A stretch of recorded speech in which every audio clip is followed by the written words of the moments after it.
इस भारत में एक से एक योद्धा पैदा हुए। केहू भइल, केहू तीर से मरल तो समुद्र सूख गईल, केहू सूरज के निगल गईल।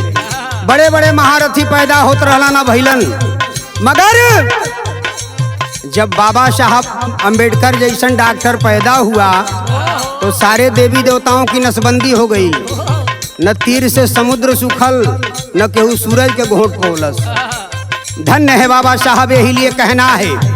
बहुत क्रांतियां हुई मगर बारे बाबा साहब बिना एक कतरा खून बहौले बाबा साहब ऐसन क्रांति कैलन, आ ऐसन तीर मरलन। कहे के बा गीत में, कलमिए कतीर हो कलमिए कतीर, मरल भीम जी कलमिए कतीर।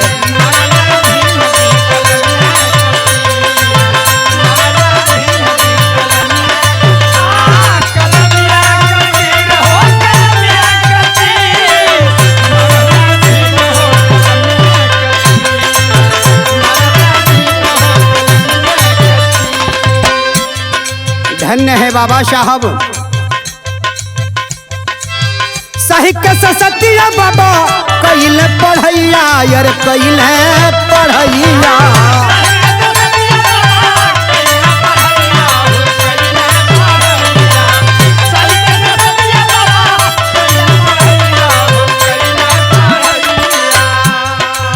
हकल अधिकार दिए करके लड़ैया बाबा, करके लड़ैया।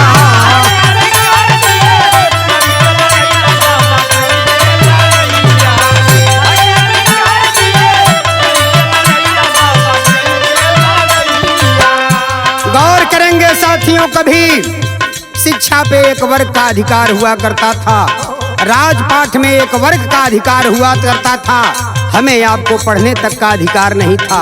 मगर बारे बाबा साहब ने दिखा दिया,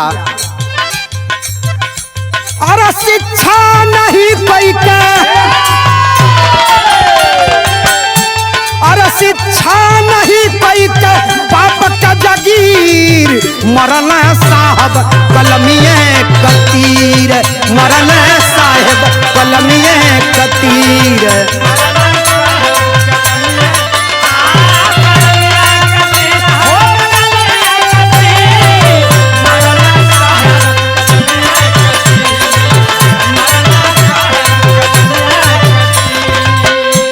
गौर करेंगे साथियों, आजादी से पहले हमें आपको रामायण महाभारत पढ़ना तो दूर देखने का अधिकार नहीं था, मगर आज जब बाबा साहब ने संविधान लिखा, हम आप थोड़ा जागृत हुए, तब हमके तुहके जबरदस्ती रामायण महाभारत पढ़ावल जात है। संविधान पढ़ के अपने लोग IAS PCS होत बा, हमके तुहके आज भी वही मानसिक गुलामी में लोग ढोकल चाहता।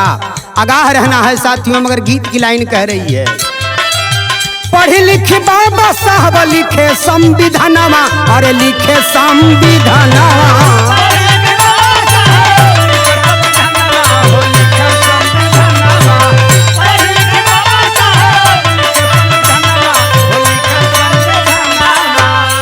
नहीं तो करे पहले पूर्वजन के गटई में हड़िया, कमर में झाड़ू जितेंद्र बाबू, कितना अत्याचार किया गया, मगर तब पढ़ लिख बाबा साहेब लिखे संविधानमा, अरे लिखे संविधानमा।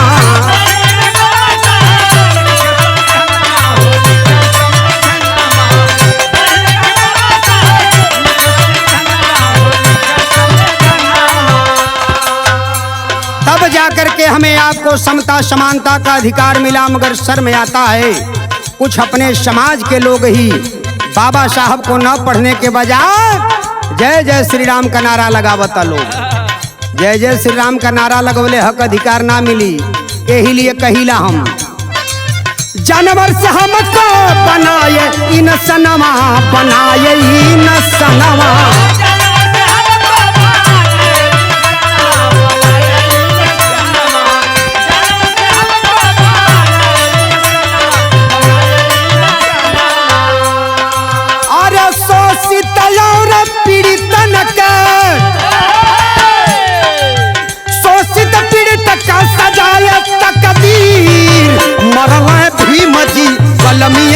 कतीर मरल भीम जी।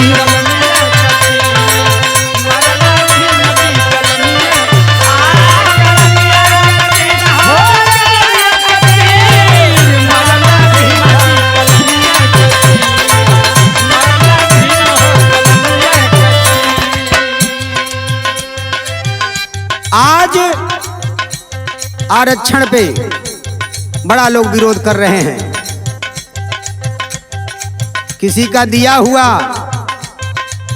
कोई कह रहा है कि भीख है। अरे बेशर्मो, यदि आरक्षण भीख ही है तो 10% तुम क्यों लिए?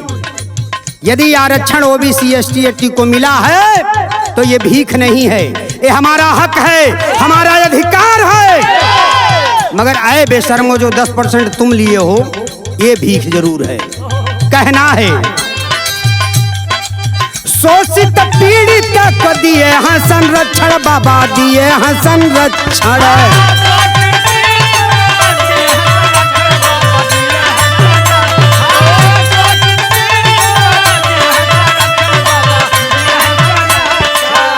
अरे बेशर्मो नालायकों, शोषण करते हो जाति के नाम पे, आरक्षण चाहिए आर्थिक आधार पे।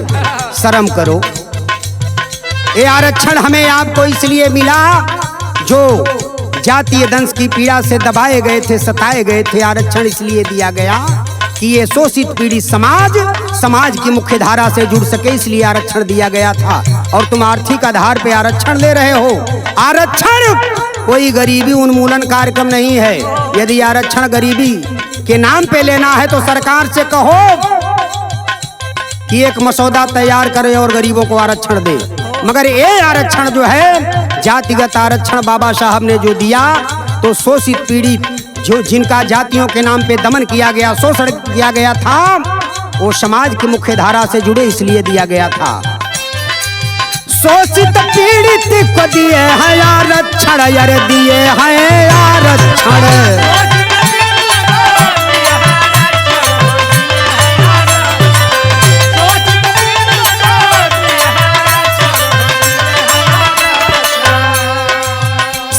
समानता और दिए हैं संरक्षण, अरे दिए हैं संरक्षण।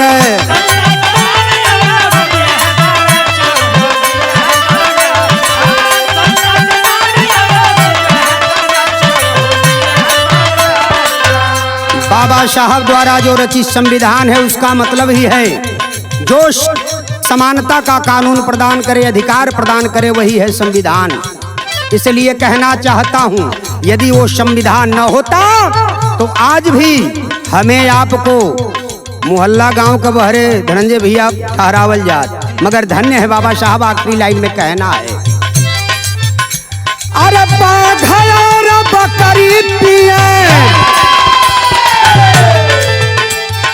बाघ बकरी पिए, अब एक घाट नीर मरल भीम जी कलमिए कती, मरल भीम जी कलमिए।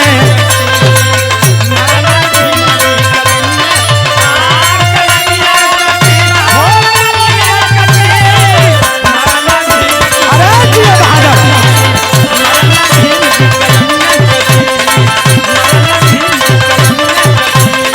मरल साहेब कलमिए कती।